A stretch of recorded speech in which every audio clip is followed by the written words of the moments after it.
few topics, few concepts, and I will try to discuss with you what are importance from different exams.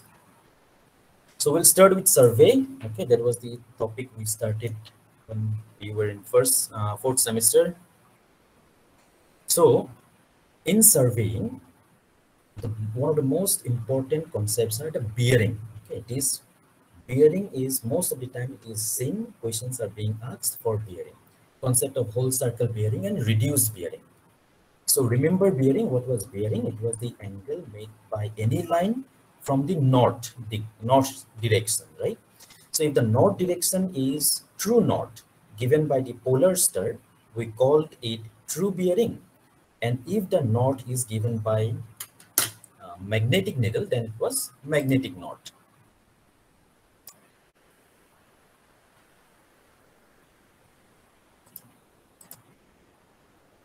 Yes, Mahao will try to provide the recording, also the PPT, okay, later. So yeah, what we were discussing, wait one moment, maybe somebody is trying to join.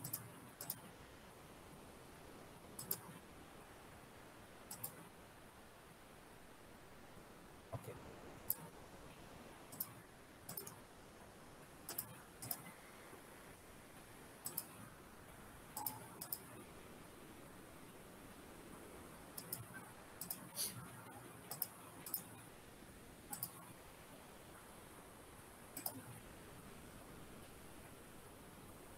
Okay, so we were discussing about bearing. Now bearing is very easy, remember, bearing is very easy, but questions are asked from bearing. We have seen in the state examinations and also in other SSC and GATE examinations, questions of bearing. GATE examination not so much maybe, but in state engineering examination and SSC examination, questions from bearing are seen constantly, okay, which is a very important topic. What questions can be? Questions can be where we are converting the bearings, okay, we remember that if this is what we have north here, we have east here, we have south here, right? So if we have a line here, if this angle, say for example, this angle is say 120 degree. So this angle is the whole circle bearing of this line, remember? And then there was another which is reduced bearing. Whenever it was reduced bearing, it was expressed as the angle of the line from north or south.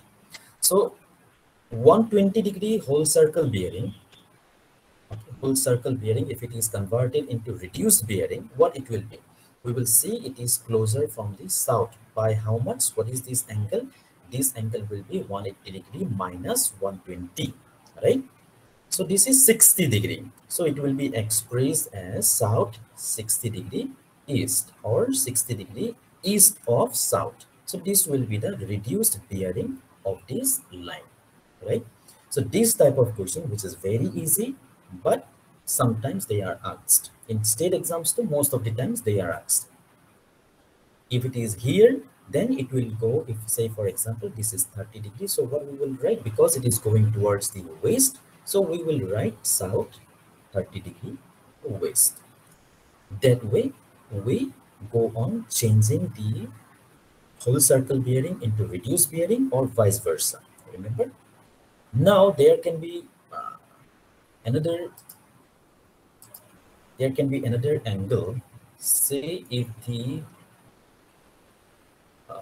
north is here, south is here. If we are told that 270 degree is the whole circle bearing, now convert this into reduced bearing. What will be the reduced bearing? If it is 270 degree, 90 degree, 180 degree, 270 degree. So this is going here, right? So now this is perfectly towards the west. Now it is exactly at equal distance from south and north. So what do we do? So we write here W 90 degree. Okay. So this is, if it is there in the options, this will be the correct answer, or sometimes north 30 degree west, south, 30 degree west will also be correct. But if it is there in the options, this option will be more accurate. Okay, that way. Then there was a concept of declination. Okay, what was declination? The angle between the true north and the magnetic north. There was a declination.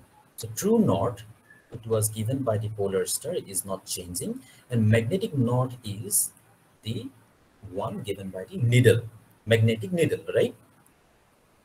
So this angle was declination.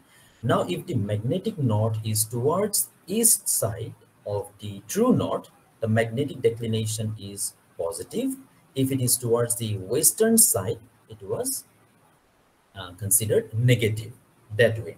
In some of the questions, they may say that this declination is say 4 degree east, then we directly know it is towards the eastern direction. But in some of the questions, they will just say that 4 degree positive, or some of the questions they will say 3 degree negative. There we have to know it is negative. That means it is towards the western side. Okay, so we have studied these things. These are very basic things, but they are important. Let's see one question. So here in this question, there is a line AB. The bearing is given. What type of bearing? Magnetic bearing of the line is given. It is given north 59 degree 30 minute west. That means it is given in reduced bearing.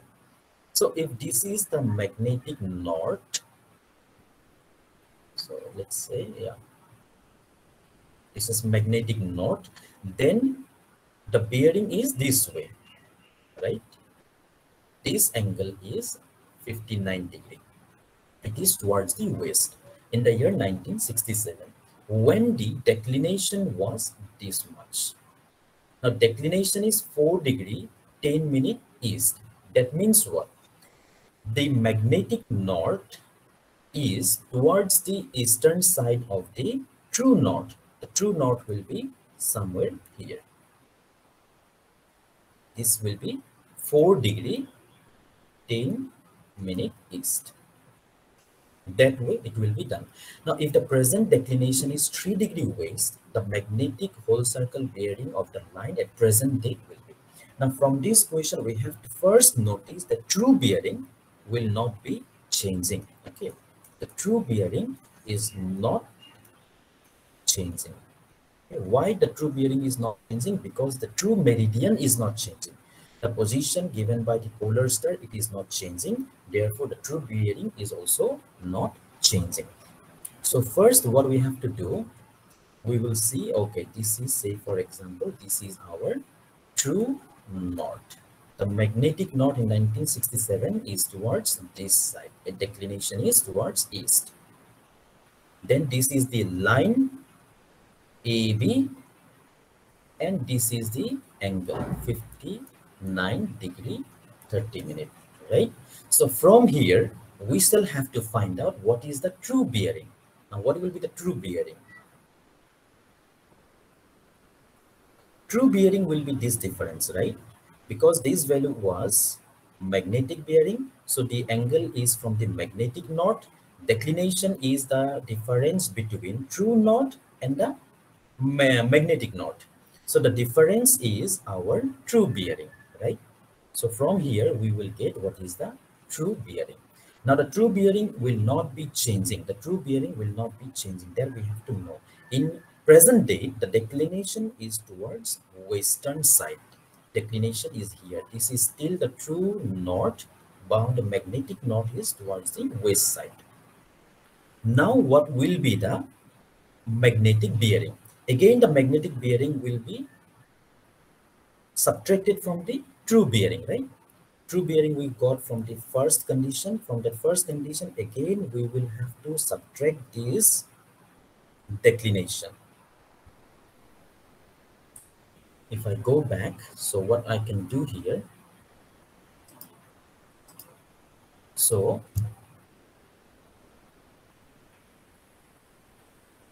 this angle 59 degree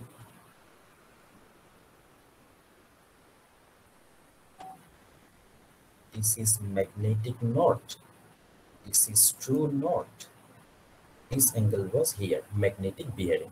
So what we have to do, 59 degree, 30 minute minus this value. This value is the declination, 4 degree, 10 minute.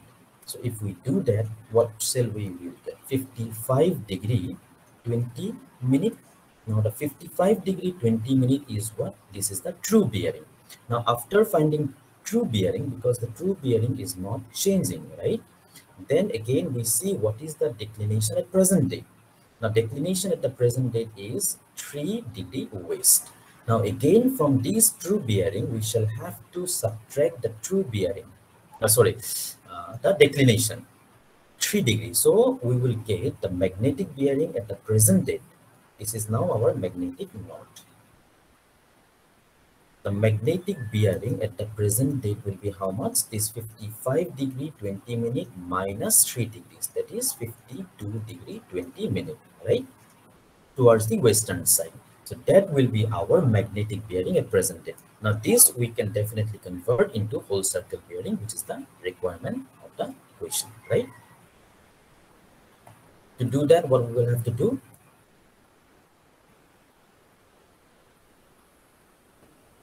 We got that at present date, it is 52 degree, right? It is 52 degree. Now the whole circle bearing will be this angle. So 360 degree minus 52 degree, that will give us the whole circle bearing. That way we will solve, okay, that way. So we have to remember, things will be there to puzzle us, but we have to remember that declination, if it is positive, it is towards eastern side. If it is negative, it is towards the western side, okay. And we will have to also remember, okay, how we are changing whole circle bearing into reduced bearing. Then there were basic concepts of leveling. Okay, we have an instrument, we have a level. With that level, we need to find out RL of different points. To find out RL of different points, what we needed, first we needed what is the RL of this line of sight. For that, what we did, we have a benchmark, right? Benchmark was the point whose RL was known. We used a leveling staff at the benchmark and we took some reading, say 2 meter. The benchmark was say 60 meter. So 60 plus 2 is 62 meter. This is what? This is the height of instrument. This is the RL of the line of sight. After knowing this line of sight, what we could do, we could find the RL of any point. We can go to any point, we can hold our leveling staff there. If this reading is now 1.5 meter, what will be the RL of this A point? Height of instrument minus the scale reading, right? That will give us the RL of 0.8. So that way we used to do. But in questions, this may be a little complicated somewhere. Let's see this example. Here what is happening, staff reading taken on a workshop floor using a level this much. The inverted staff reading taken at the bottom of a beam. So what we are doing, we are at a workshop. First, this is our floor. One reading is taken at the floor and another reading is taken at the bottom of a beam. Now we are taking inverted reading. So that is the one we need to be careful about. The reduced level of the floor is given. Okay. Now reduced level of the floor is given. RL of the floor is given. We have taken one measurement at the floor. So we will know what is the height of instrument. RL of the floor is 40.500. Then added to that is scale reading 2.960, right? If we add that, what we will get? We will get the height of instrument, right? Now from height of instrument, what we used to do, we subtracted any scale reading to get the RL of that particular station where we are holding the scale or where we are holding the stuff. But here what's happening, we are holding it inverted way, right? Inverted way. So what we have to do, we have to do the opposite. With the height of instrument, we have to add this value. Is whatever is this value, 2.9, we have to add, then only we shall get RL of this bottom of the beam. Okay, So that type of complications little bit will be there. Now, sometimes inverted reading will be written as negative values. In this case, though, it is said directly that inverted staff rating is being taken. But in some cases, it will be given as staff rating is minus 2 meter. We have to understand that this is an inverted reading. Okay. So it is like this. We have a level. We have a leveling staff on the floor. The RL of the floor we know. Now, since we know this RL, if we add this RL is say 60 meter plus this 2 meter, then this height of instrument is 62 meter. Now we are again holding a leveling staff, but this is inverted. Okay, here we have a beam, here we have another floor, say for example, and we need RL of this point. We need RL of this point. How much? So this is increasing anyway. So what we have to do, height of instrument plus this value, then only we shall get the RL at this point, right? That way. So in normal cases in classrooms, what we used to do, we used to keep the leveling staff on the ground, right? So whatever is the height of instrument, from there we used to subtract the leveling staff value and we used to get the RL of the ground point. Okay, that way. But here inverted may be also another case. So these are some very important topics from surveying. With this also different topics like contouring, or what type of contouring we can see when the contours are increasing towards the inner side. Okay, if it will be a hill, if the contours are decreasing towards the inner, it will be a pond. Those type of simple things are also important. Then things like comparing the scales, right? Like some questions will be, right, there is a scale 1 is to 5,000. There is a scale 1 centimeter is equal to 5 meter. Compare them, right, that way. So we have to be able to just the unique changes, right? This is 1 centimeter, this is 5 meter. So if we convert it into centimeter, we have to multiply it by 100, right? So this scale is 1 is to 500. Now which scale is larger? Okay, that way we have to do. They will ask us to compare, okay, 5,000 is larger or 1 by 500 is larger. So which one is larger? This one is larger because the denominator is a smaller one, right? That way. So here 1 centimeter is representing 500 centimeter. Here 1 centimeter is representing 5,000 centimeter. So this type of comparison questions also keep coming. Then if we see another topic from estimation. So in estimation, these few topics are very important. Material calculation is important, like how many numbers of page. Yeah. Sir, surveying your local attraction is important. Yes, local attraction is important. Okay, one moment. Sir, ever local attraction kiba thakile dekhai dibosu. Okay, I haven't prepared local attraction, but let's see. Okay, sir. Okay, sir. I don't have it here. Local attraction is important. Okay, so local attraction can be important. Normally in the exams of Assam government, there are multiple choice questions. Okay, so normally the entire table is not given, but in states like in Arunachal, where the exams is descriptive type. Okay, so there the entire table to correct the local attraction is given. Remember what we used to do? There is a line, say AB is a line, BC is a line. We used to do traversing, remember? CD is a line. We had bearings. We would have 4 bearing. We would have back bearing. So there will be 4 bearing, say example 2 degree. Back bearing, say example 182 degree. 4 bearing, say for example 4 degree. Back bearing, say for example 185 degree. 4 bearing, say for example 5 degree. And back bearing, for example, say 182 degree. Like this, there used to be 4 bearing and back bearing. Okay, just for example we are taking. Then we were asked to carry out the error and correction, remember. So how is the error here? So remember, the difference between forebearing and back bearing should be how much? 180 degree. We know that, right? So this is not, this is a line AB. This is our forebearing. The knot is same over there. Now the back bearing is this one, right? This entire angle. So what is this? This angle and this angle is same, right? This extra portion is 180 degree. So the difference between forebearing and back bearing should be 180 degree. If it is not 180 degree, then there is presence of local attraction. Okay. In multiple choice questions, there may be questions where these values are given and we are asked to find out what is the local attraction. In descriptive type of questions, the entire table may be there, okay, and asked to correct it. So here, what will be the error? Here, the error is 0. Here, what is the error? Here, the error is the difference, 185 degree minus 4 degree. It is 1 degree more, right?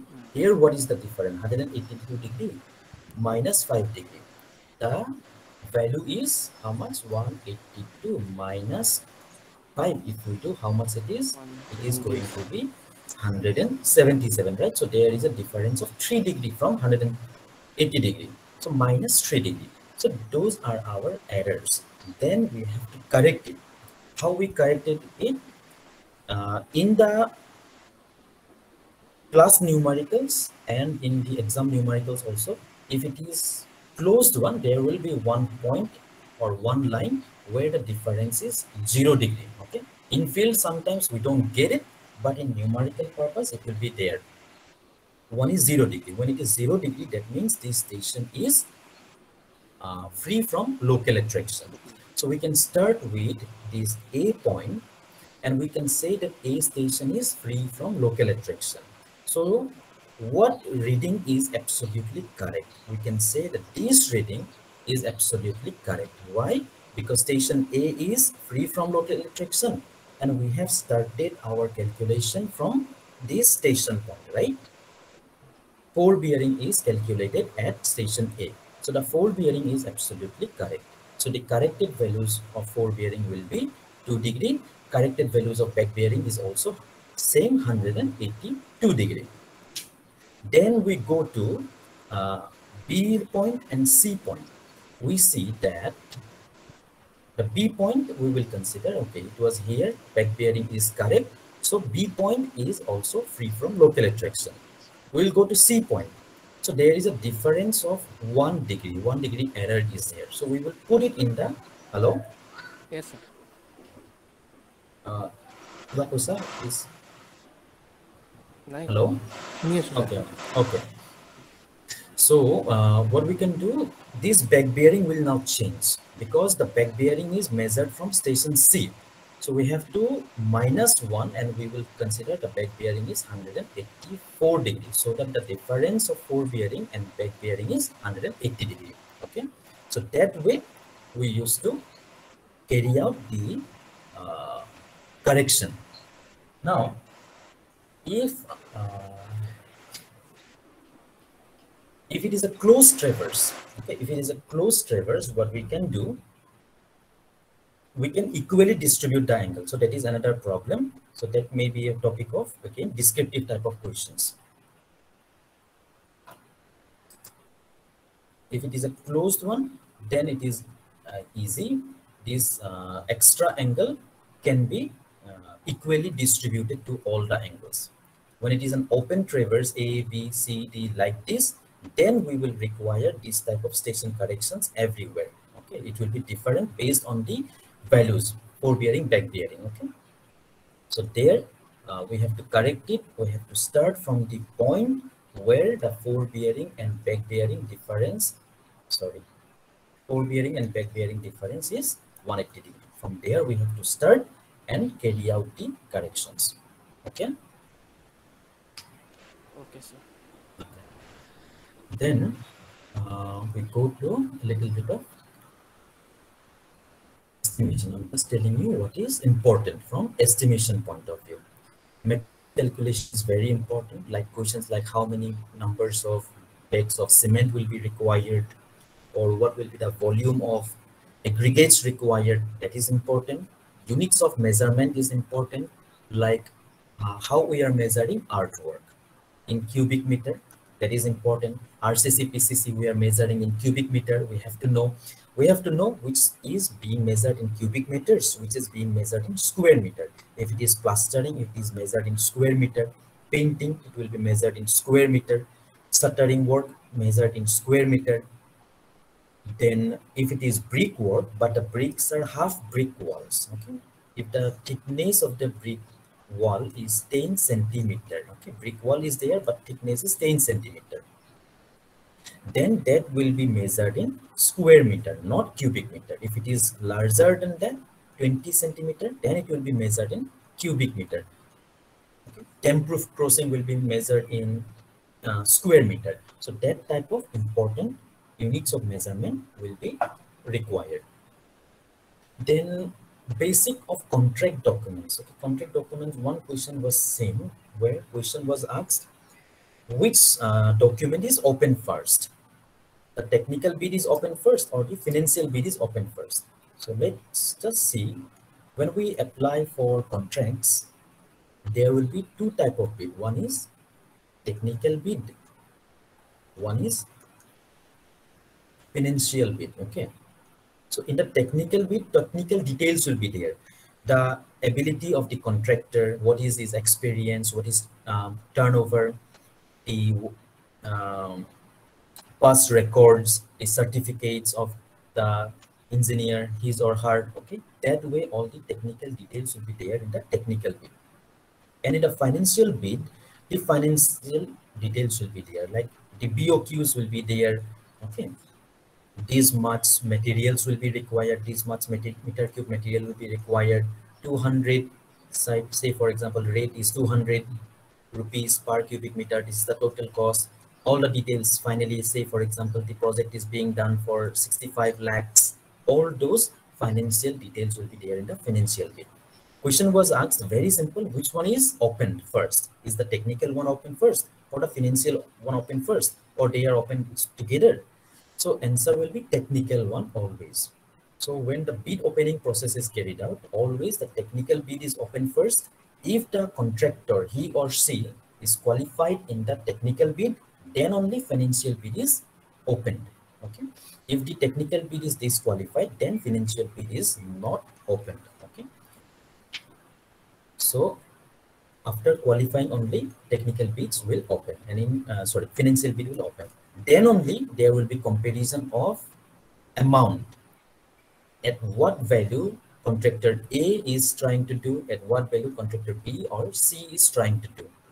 So this is 65 lakhs, say this is 64 lakhs, this is, say for example, 63 lakhs. So this C contractor is doing in the minimum value. So this will be the L1 contractor, lowest contractor. Okay, that way it will go. But these values cannot be minimum or very low. Okay, there is a limit, 10% from the project cost.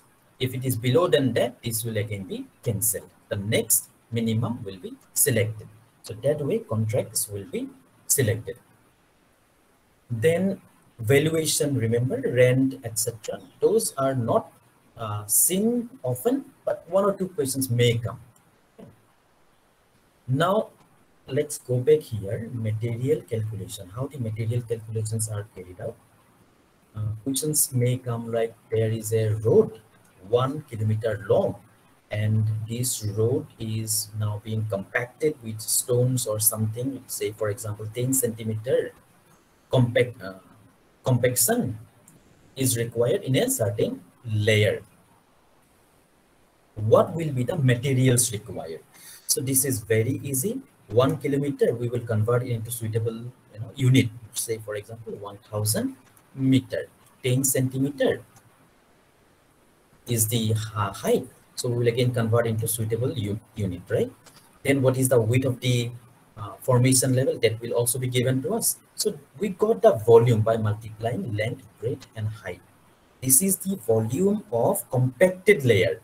Remember, now if we require, what is the material required? The material required will be more, okay, because the material will go into each other. There will be voids in the aggregates.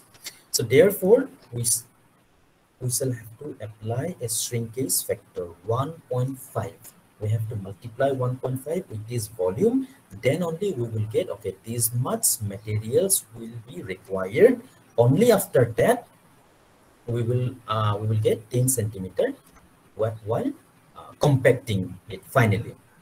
So that, so very easy, just we have to remember that, okay, there is a factor, shrinkage factor 1.5, we have to multiply. In case of roads, the shrinkage factor will be 1.5. In case of RCC PCC, what will be the shrinkage factor? 1.55, 1.57, like this. Like there can be a question that 5 cubic meter of M20 grade of concrete. Okay, number of cement bags. How to do this? So we have to remember these ratios of M20, M15, okay, M10, etc. We have to remember the ratios. I know this, you know this already, this is very common. 1.5 plus 3. So these are the ratio, right? How much material we required? 5 cubic meter to directly required. But to get 5 cubic meter, we will require extra material. How much extra? We have to multiply with 1.57. Remember? So if we do that, we will directly get, okay, this much cubic meters of cement required. Then that, to convert it into number of bags, this, remember, 0.035. If we divide it by this value, we will get number of bags of cement, right? That way.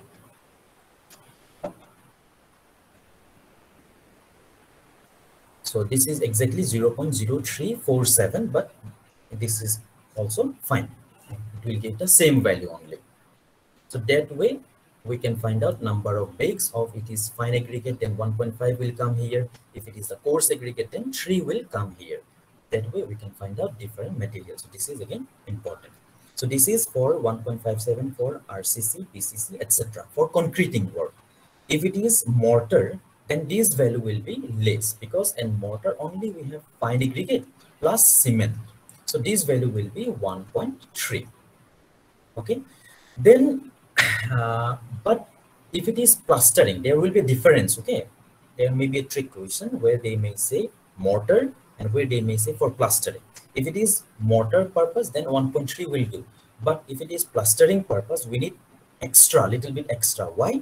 Because the brick surface is not even, right? Most of the time we have to first prepare a even brick surface, then apply plastering. Therefore this is 1.3 already there, multiplied by again 1.25 percentage. What is this 1.3, 1.25? We are increasing it by how much? Increasing by 30%, right? So already say 5 cubic meter is there, already 5 cubic meter is required, so we need 30% is extra, 0.3 of 5. So therefore we are directly multiplying it by 1.3, because if we take common of 5 here, what would be 1 plus 0.3, right? So this is nothing but 5 into 1.3. So if it is 30% is increase, we are multiplying it 1.3. If it is 50% is increase, we are multiplying with 1.5. That way we will increase the materials, dry materials. Then only after compaction, after mixing, we will get the required volume. So we have to remember this percentage increase. Okay.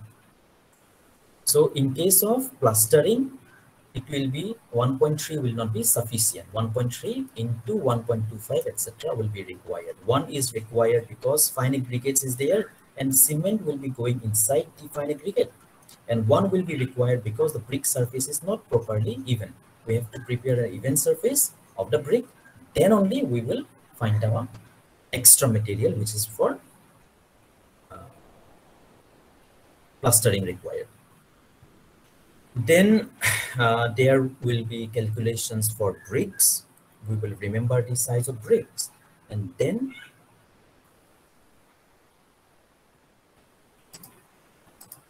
We know that the size of the brick, what, 19 centimeter by 9 centimeter by 9 centimeter. This is the standard brick size, right? If with mortar, because when we will use it in brick work, it will always be with mortar, right? So this is going to be 20 centimeter, 10 centimeter, and 10 centimeter. So this is the value with which we have to divide. Say we are told that we are requiring 8 cubic meters of big brick work. So 8 cubic meter we will convert into suitable unit and divide by the size of one brick with mortar. Okay, because in the work it will be with mortar. That will give us in total number of bricks required. Okay. And in some cases, we will be asked to consider the wastage also, because all the bricks that will come to the site, we cannot use them 100% efficiency, right? Some bricks will break, some we will have to intentionally break. So around 5% wastage may be there. So if you increase the bricks required, again, whatever is the value, 1.05, if you multiply, you will get the required value that way. But in most of the questions, this increment is not included while solving the numericals in exams, but in practical purposes, we have to use the increment. Then just we will remember these values, right? We will remember these values, right? There will be 500 bricks required per cubic meter. This is a direct question, okay? 500 bricks will be required per cubic meter. So this is a direct question. We can remember it without considering wastage, 500, okay? That way. And also values like if we use M20 grade for 1 cubic meter, what will be the number of cement bags? Around 8 bags. If we use M15, around 6 bags. So these are direct questions. They may come in SSC examinations or in state exams. Okay, in GATE, they will not ask so easy questions. It will be a little bit complicated. So basics, I'm trying to cover a little bit basics. Okay, we will go to next one. Okay, in soil. Okay, in soil is very important from GATE and other examinations. Other examinations, so they have the syllabus, and according to the syllabus, it will come, right, in the state examinations. But in GATE examination, it has been seen over the time. You know it already that soil or geotechnical engineering is very important. So what we are studying there, okay, is properties of soil, basic definition, formulas, classification of soils, clay minerals. All these are important. Okay, void ratio, porosity, water content, degree of saturation, all these are very important. So what was void ratio? Volume of void by volume of soil solid, right? What was porosity? Volume of void by total volume. So these basic definitions are very important. In options, they will just try to confuse us. Porosity, they will give volume of void by volume of soil solid, something like that they will try to do. But they are these basic definitions are very important. What was water content? Weight of water by weight of soil solid, right? That way. What was degree of saturation, right? Volume of water by volume of voids, right? Multiplied by 100. That way, bulk density, dry density, Atterberg limit, relative density, plasticity index, these all are very important. They are easy. There are little formulas are there, but we have to know, okay? And these things, the relationships between them, like N was what? The relationship between porosity and void ratio, E plus 1 plus E. E is equal to N divided by 1 minus N. Okay, this way, if you get confused, just try to remember that which E always plus is there, okay? With most of the formulas, there was another formula for density, remember? So G plus SE into gamma W. That is also 1 plus E. Then there was one formula for critical hydraulic gradient, Z minus 1 divided by 1 plus E. Critical hydraulic gradient. So with all those formulas, please see this trend that E is with a plus sign. Okay, that way, you can also differentiate between these two, because most of the time in exam what happens, we get confused sometimes. Which one was plus, which one was minus, okay? And we have to know the limits also. Like for E, it can be any value greater than 0. But for porosity, what was the value between 0 and 1? That way, right? Because E is volume of voids by volume of soil solids. That is why the value can be any. It can be greater than 1 as well, right? But in porosity, what was the definition? Volume of voids by total volume. Now, total volume will always be larger, right? So the limit will always be, this will be always less than 1. So that way we have to remember the limits as well. Okay, before going, let's see one more. Then this formula is again very important. Gamma is equal to Z plus SE into gamma W divided by 1 plus E. From this formula, we can find out other formulas. We have to remember this somehow. If we are asked that what will be the saturated density, if it is saturated, then S is equal to 1, right? So the formula will become G plus E divided by 1 plus E into gamma W, right? If it is gamma dry means what? There is no water, so degree of saturation is 0. So this will be G into gamma W divided by 1 plus E. So we can find out different formulas from this one. So we have to remember this one somehow. So if we are asked gamma submerged, what is gamma submerged? Gamma submerged is gamma saturated minus gamma water, right? So we have this gamma saturated. From there we will do gamma W minus. That way we can find out what is gamma submerged. Okay, so this formula is very important. Then there is this formula SE into WZ. Again, very important. How to remember this formula? Remember from the famous cricketer was there, right? Sehwag. So Sehwag Zika formula. From there you can remember this SEWZ. So if you remember Sehwag, you can remember this formula. This is again very important. What is S? S is the degree of saturation, void ratio, water content, and our specific gravity. So these basic formulas are very important. We'll again see a little bit. Now, here we have a question. The porosity of a sample is 20%. What is the void ratio? This is the direct question. Use of the formula E is equal to N divided by 1 minus N.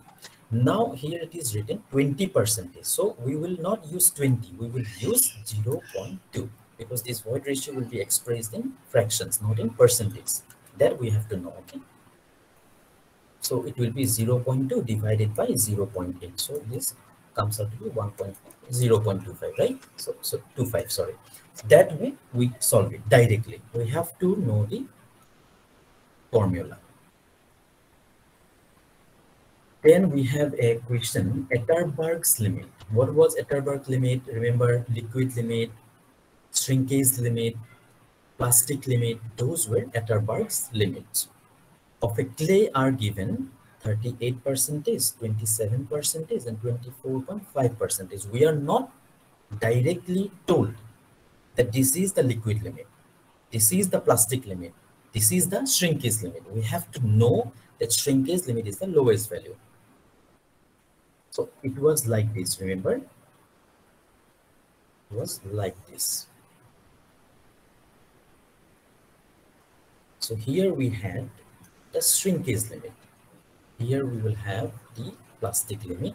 Here we have the liquid limit. So if the water content is decreasing from this side, if we look from this side, water content is decreasing. At one point we have this liquid limit beyond which the soil is liquid state.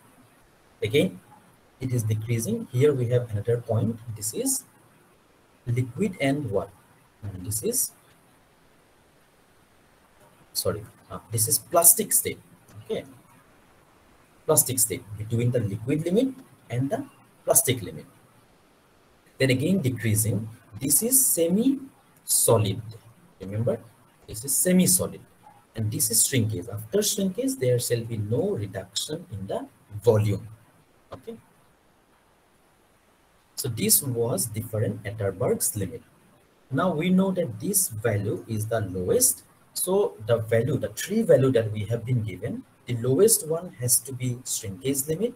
The next one will be plastic limit. The next one will be liquid limit. Going back here, and also the natural water content is given. And we need to find out the clay is in which state. Okay. So what will be the natural, what will be the position of the clay in this Atterberg's limit? So we see that this is 38, 27. So liquid limit is 38% and plastic limit is 27%. So natural is 30%. So it will be somewhere here in between only. So the clay is in plastic state. Okay, clear. Yeah, okay, that way. If the natural water content would have been below this, right? If it is below 24, then it will be here in semi-solid state. Sorry, if it is below 24, it will be here, solid state. If it is below 27, it is semi-solid state. So that way. So again, we have to remember first shrinkage, the next bigger is plastic limit, next bigger is liquid limit. And what was plasticity index? IP plasticity index was liquid limit minus plastic limit. Again, very important relation. Okay. And we have to remember that for sand, etc., they will have plasticity index 0%. For clay and silt, there will be plasticity index. The amount of clay fraction, if it is higher, this plasticity index will be larger. Okay, the plastic state will be larger. That way, okay. Then there is another question. Let's see. Void ratio and specific gravity is given. What is given? E is given, S is given. S is given and G is given. E given, Z given, S given, corresponding to water content. Sorry, S is not given, water content is given. So this is the same formula, Sehwagka formula, right? S is equal to WZ. All are given. So we require degree of saturation. This is we require. E is given, we will just put 0.65. W is 20%. In the formula, it will not be 20. Remember that we have to be careful about. It will be 0.2. Okay. So this is where our practice comes. Okay. We will know the formula. We will know what it means. But if we don't practice in the exam, we may make a mistake. What? That in place of 0.2, we may end up writing 20 and then carry out the numerical, which will be wrong, right? So we have to keep that in mind. It will be 0.2. Then G value is also given. From there, we will directly get S. Now the S will come in some percent, this way, 0.78 like this. So in the options, if it is 0.78, say for example, it will be 0.78. If it is 78%, it will be 78%. As the options is given, generally degree of saturation will be expressed in percentage, but not necessary. Answer will be as per the options given.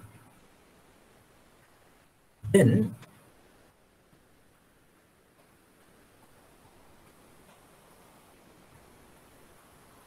let's say another question. Okay, there is a borrow pit. Okay, from somewhere we are collecting soil. Dry density is 17 kilonewton per meter cube. And we are collecting from borrow pit and we are constructing an embankment. What is the volume? 100 meter cube. Dry density is 16 meter cube. So we are constructing an embankment. Total volume required 100. Density is 16 kilonewton per meter cube here. And density is in the borrow pit 17, from where we are bringing it in. Now to solve this, what is the relationship will be? The density, dry density dry density will be inversely proportional to volume. Okay, so if the volume is more, okay, what is the formula of dry density? Let's see. Mass of soil solid divided by total volume. Okay, this is the formula of dry density. So if the total volume increases, the dry density will reduce. If the total volume reduces, the dry density will increase. That is it. It is inversely proportional to volume. More is the volume. Thus, remember this soil amount of soil is same. We are talking about total volume. Amount of soil is same. We are talking about total volume. If the total volume is more, soil is same, then dry density will reduce, right? That way. So this is the relationship from where we have to solve this numerical. We can say that what we require how many cubic meters of soil will be required, how many cubic meters we have to collect. Say this is V1 and this is gamma 1, this is V2 and this is gamma 2. So we will write that, say we can write what? V1 by V2 is equal to gamma 2 by gamma 1 because they are inversely proportional. We require V1. V2 is the volume that is constructed, that is 100 cubic meter. Gamma 2 is the density in the embankment, so 16. Gamma 1 is the original one multiplied by 100. So if we do that, we will get a volume. Now this much volume, which will be less than 100 actually, right? Because 16 by 17 is there. So we will collect less volume, less than 100, and in the embankment, it will be 100. Why? Because the density is more in the borrow pit. It was there for some time, for some years it is there, right? We are collecting it, we are disturbing it, therefore the density reduced. So that way we can solve this one. So, okay, I hope it is not getting too long. We'll see whatever we can try to brush up. Okay, then there is another question. Porosity and degree of saturation of a soil sample are given. What is given? Porosity, N is equal to 0.7. What is saturation? 40%, okay, respectively in a soil sample. 100 meter cube of volume, total volume. Okay, total volume is 100 cubic meter. Find out the volume of air. Now we have to use these basic formulas. What is porosity? Porosity means what? Porosity means volume of void divided by total volume. So 0.7 is given, volume of voids is we don't know, and total volume is 100 cubic meter. So from here we will get the volume of void is 70 meter cube, right? Then next information is given to us, that degree of saturation. What is the formula for degree of saturation? S is equal to volume of water by volume of voids. Okay. Now if we write this much only, then we shall have to write 0.4. Okay. If we write 40%, we have to multiply with 100 here. So 0.4 volume of water we don't know. Volume of voids is 70. But what is required? What required is volume of air. So volume of water, we can replace it by volume of voids minus volume of air, right? Because volume of air plus volume of water, that makes up the total volume of voids, right? Now from this volume of voids, again we can write 0.4 is equal to volume of void, we know 70 minus volume of air and 70. So if we solve this one, we will get what is the volume of air. Okay, that way. So the formulas are the simple ones only, but the application of formulas, one formula may not be enough as we go on to the tougher examinations in GATE examination. So there we will require two formulas for sure. From one we extract one data, then we use the same data to the another one. In state examination, most of the time simple formulas are given. If we know the formula, directly we can use, but then also we will require some practice and we will have to require the formulas correctly, right? That way. Now, another one.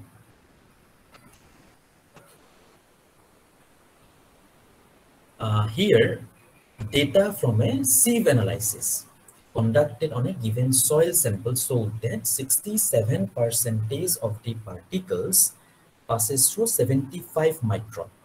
Now, when they are saying 67% passing through 75 micron, you have to know, okay, 75 micron is the one below which we find fine soil, okay, fine soil like clays and silt, okay, fine grained soil. So if it is passing more than 50%, then itself it is clay or silt.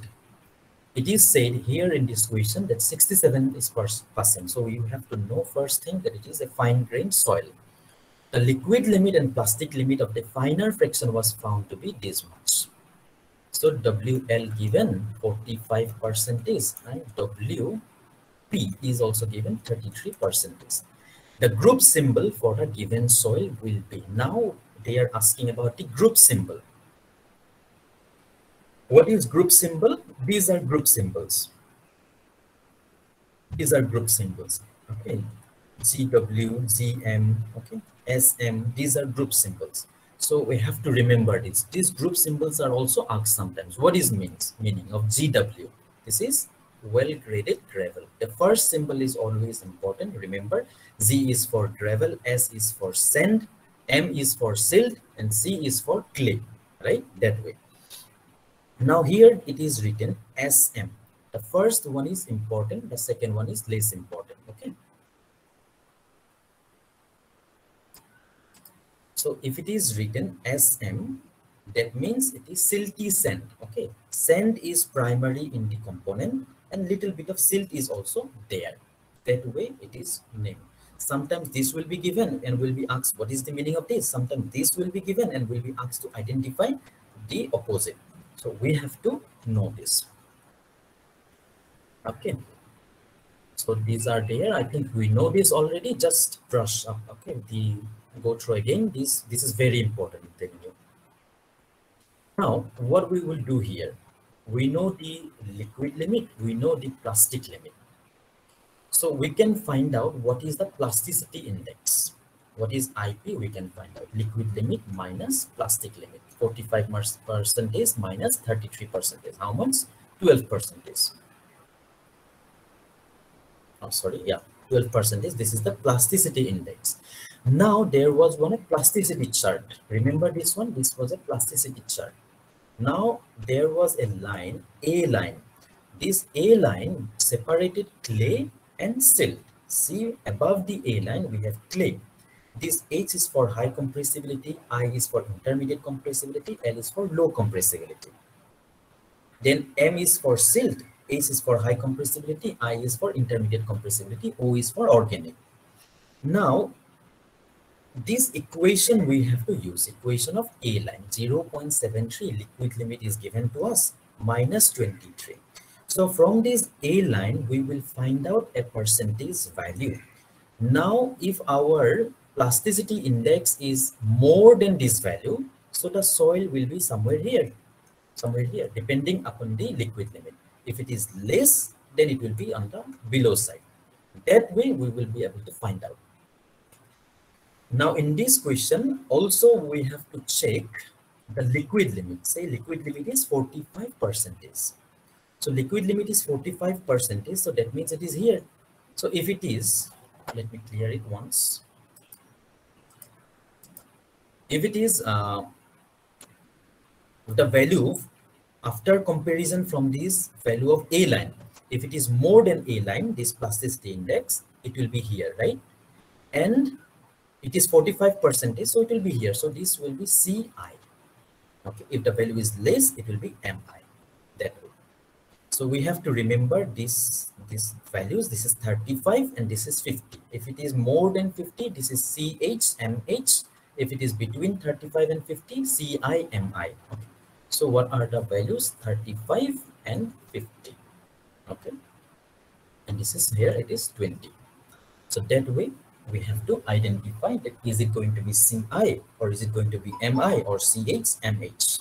C is for clay, H and I for high compressibility, intermediate compressibility, M is for silt, H and I has the same meaning, L is low compressibility, that way. So apart from these also there are many other important topics. We have covered a little bit, but effective stress, again, very important. From where we get the effective stress, remember there was one formula, plus I'm writing the total stress is effective stress plus pore water pressure. Okay, pore water pressure. So effective stress is what? Total minus pore. We have to remember this. We have to remember that effective stress is given by the soil solid. Okay, sometimes there shall be questions like, let's go back here.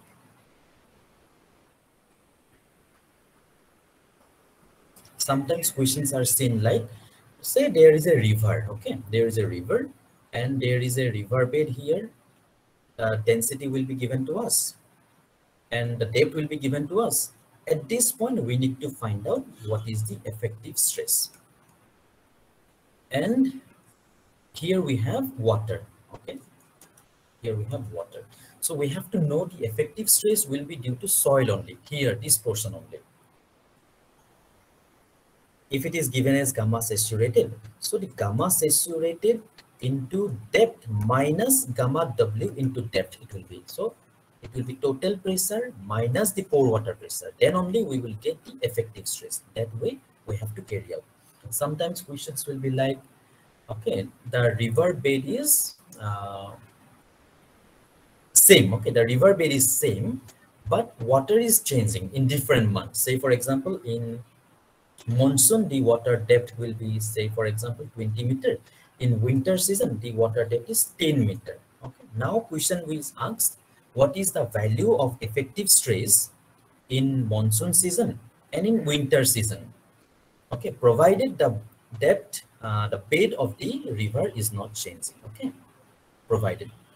So we have to know that it is not related to the water. We have to know if the bed is not changing, that means the soil is same, right? That means effective stress is remaining same. Okay, there, this type of thing we have to remember. This is coming from the concepts, but in exam we don't have to get confused that way. And topics of consolidation, the formulas of settlement, right? Directly formula. Then flow net CPS analysis, like the Darcy's law, Q is equal to KIA, right? Then using the flow net, we have one formula, remember, using finding out discharge. Q is equal to KH NF by ND, right? NF is number of flow channels, ND is number of potential drop, H is drop in head, small k is coefficient of permeability. Use of this formula, okay, those things. Then shear strength of soil, Moore's circle, those formula like sigma is equal to sigma 1 plus sigma 2 divided by 2 plus sigma 1 sigma 3, sigma 1 minus sigma 3 divided by 2 into sine of 2 theta, cos of 2 theta. Then tau is sigma 1 minus sigma 3 divided by 2 into sine of 2 theta. Those type of formulas. Okay, those formulas will be required. Then active earth pressure, passive earth pressure, what was the coefficient? Okay, the phi value will be given. These are the very basic questions. Active earth pressure coefficient, passive earth pressure coefficient. Remember, Ka is what? 1 minus sine of phi, 1 plus sine of phi, right? So, and Kp is the opposite. So the phi value will be given when we'll be asked to find out Ka or Kp, very common questions. Then there is earth pressure at rest, mu divided by 1 minus mu. Okay, that is also asked sometimes, earth pressure at rest. And then it is asked to compare which will be greater. So we have to remember, we know that Ka is less than Kp, that we all know, but we tend to forget what was the position of rest. So the rest is somewhere in between, okay, like this. This is coefficient of heart pressure at rest. This is coefficient of heart pressure active condition. This is passive condition, that way. Then formulas of bearing capacity, directly the formula, use of the formula. And then like what was the first term remaining C and C, right? Based on this first term, the formula for bearing capacity was for a strip, okay, a strip of uh, foundation, like a strip foundation, and it is calculated at the surface. So in the question, they will give you simply that we are calculating bearing capacity of a strip foundation at the surface, that way. So when we say that, and they will also say most of the time, they will say clay. So when clay is there, the second and third time goes away, okay? Because this nq n gamma becomes 0. Nq n gamma becomes 0, nq is 1. 1 minus 1, this second term also gets cancelled. Only remaining is C and C. Then from there, they will ask you questions like, what is the value according to Terzaghi's formula? Or what is the value according to Meyerhoff's formula? So we have to remember these values. If it is Terzaghi, it is 5.7. If it is Meyerhoff, it is 5.14, right? That values we have to remember. Then there are different tests, questions on the test, like SPT test. What is the weight of the hammer, right? 63.5 kg. What is the drop of the hammer? Then plate load test. In plate load test, we use plates. What is the maximum size of the plate? Questions like that, okay? Proctor test. What is the hammer weight? That way. In how many layers we compact the soil? That way. Then maximum permissible settlement. This, I think you have studied recently these things, right? From IS codes, for say questions will be asked, there is a foundation, raft foundation in clay soil. What is the maximum permissible settlement? That type of direct questions may come, okay, this way. So these are few topics, important topics that we should not miss, but others are also important, you know already, but these are some that I have seen very important. This should not be missed. It's very important. IS 456 is very important. Okay. The clauses of IS 456, the values, maximum value, permissible value, these are very important. Important codes. Okay. What is IS 875? Say, for example, what is IS 383? Or these are very important. And this is again there in the IS code. In the first page itself, this you can see, very important. We may be asked what is the IS code for 33 grade ordinary Portland cement. We have to know, or at least we have to have an idea. The options will not be like 269, 267. The options won't be like that. They will give us some scope to guess if we have studied, okay? That way it will be there. So if you study, you will be able to guess also if you do not exactly remember. Then this formula is also important sometimes, okay? Not seen mostly, but in gate exams and other exams, this formula is important, okay? Like, what is this mean strength may be asked. This is standard deviation will be given, FCK will be given, what will be the mean strength, or mean strength is given, FCK will, how much FCK will be there, that type of questions may come. Then this direct application of this formula is also important, is modulus of elasticity formula. Then what is ordinary concrete, standard concrete, and high strength concrete? Like questions may be like, the M45 grade of concrete, is it a standard concrete or high strength concrete? So we have to know this range. Okay. So up to M20 ordinary, from M25 to M60 it is standard, and beyond that it is high strength. We have to know that. Now in IS code, it is you have to study this, okay, because it is given up to M55 in the table that we see, but there is actually was a correction which added the M60 to standard one, okay, from high strength it went to standard one. Then crib, these values of cribs are very important, directly asked these values, or sometimes this is also asked, but these direct questions I have seen more common in state exams. Direct application of this formula, very common. The nominal covers, okay, nominal covers are also common. This exposure condition is common. There are 5 exposure conditions: mild, moderate, severe, very severe, and extreme. Remember, 5 conditions. And minimum grade, we know it starts from M20, right?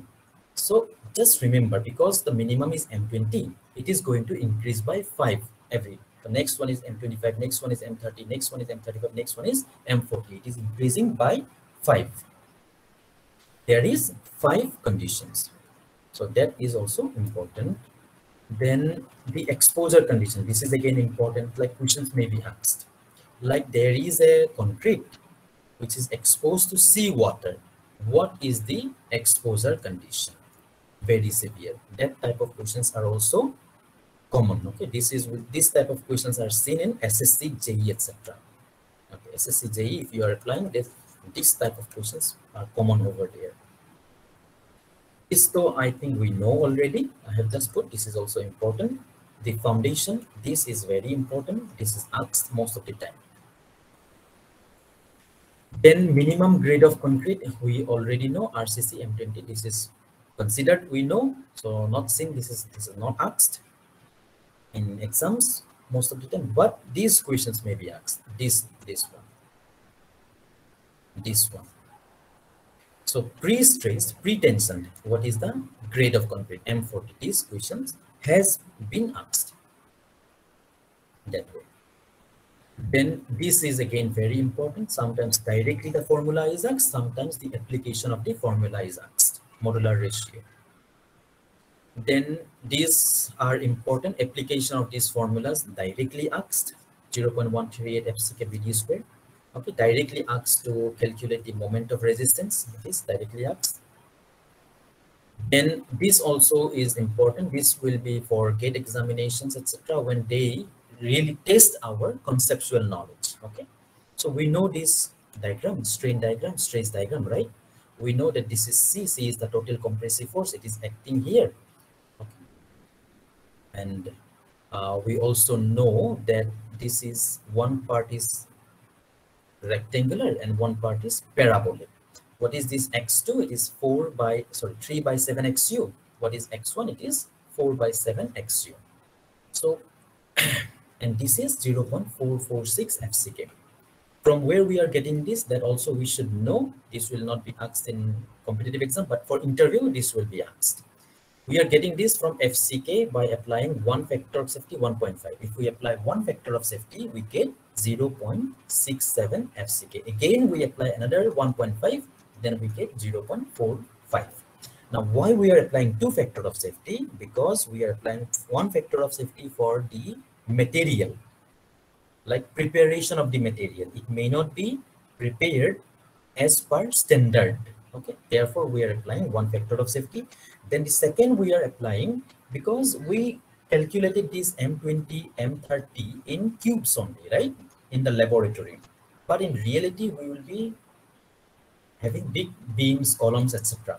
So one factor of safety is for the material and one factor of safety for the shape of the structural member, which is different from the one that we tested in the lab, a cube. Therefore, we are applying two factor of safety and we are getting 0.45 FCK. Sometimes questions are asked like, let's not apply factor of safety for shape. Then this value will be how much? This value will be 0.67 FCK. And then let us calculate what is this C. That and can be one type of questions. So then we have to know that what we are doing in finding C, we are finding the area and multiplying it with B. Okay, so we are doing it in two zones. One, we apply the formula of a rectangle, and here we apply the formula of a parabola, 2/3. Okay, that way we can find out what is C. So if we take 0.45, what we get? We get this value 0.36 FCK XUB, right? We know that. Also, we know that the strain here, this is the minimum strain. Okay, this is minimum. Again, in exam, they will confuse us. It is the minimum value or is it the maximum value? Okay, they will confuse us in the exam, and we get confused in the exam. We have to remember this is the minimum value because we want the reinforcements to have elongation, this minimum. Okay, we want them to be under reinforced and we want them to have this minimum elongation so that If there is failure, we get cracks, we get signs of failure. Okay, so then this formula, application of this formula directly, okay, 0.36 FCKV multiplied by the lever arm distance. And from steel point of view, this is the formula. We know this formula, right? Then, but application of these formulas are asked. Like question can be there that there is a moment, say 200 kilonewton moment is there. The dimensions are given to us, the FCK value, etc. given to us. We need to find out, can we design it singly reinforced or doubly reinforced? So we have to find out the limiting moment, right? Then compare. If the limiting moment is less than this value, then it will be doubly reinforced. If the limiting moment is more than this value, then it is going to be singly reinforced that way. So this type of applications may come, moment of resistance finding applications may come, neutral axis depth finding applications may come, right, that way. And few more things are there. I will share, you will see, okay, these tables, the design bond stress, it is there in clause this, directly it is asked that what is the design bond strength for M20 grade of concrete, directly questions are asked, okay. Then the development length of bars, it is also asked directly, formula we have in IS code, right. Then this, so you know already, minimum maximum number of bars, percentage of reinforcement you know already. Okay. Then shear strength, what is the permissible shear stress in concrete, again table 20 directly asked from there, okay. Then eccentricity of columns, questions are asked. Then this D by span ratio, okay, effective span, this basic span to, sorry, L by D ratio, right, remember 7, 20, 26, those values are also asked. So these are some topics we have to study. And in RCC, IS code is very important, okay, in RCC. So with that, I will just conclude here. We are, of course, there are a lot of things to cover, a lot of things to study. Just we are trying to brush up. If I have another opportunity to deal, to discuss, we will do. Okay. So thank you for coming.